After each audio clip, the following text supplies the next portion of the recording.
Update lang tayo sa ating cutback na red baliti. Ito ay tinatawag nilang super red baliti mga kabonsay. Ito ang ating first baka.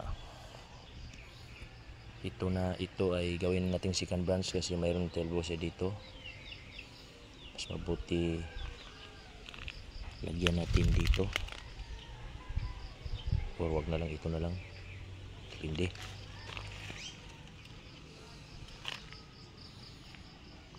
Sana mabutan natin next week na ang pagbuswak nito mga kabonsay kasi talagang napakapula nito. Pero baka hindi na.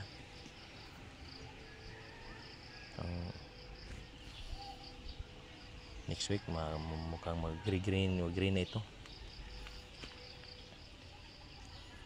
Abang-abang lang tayo mga kabonsay. For more bonsai tips.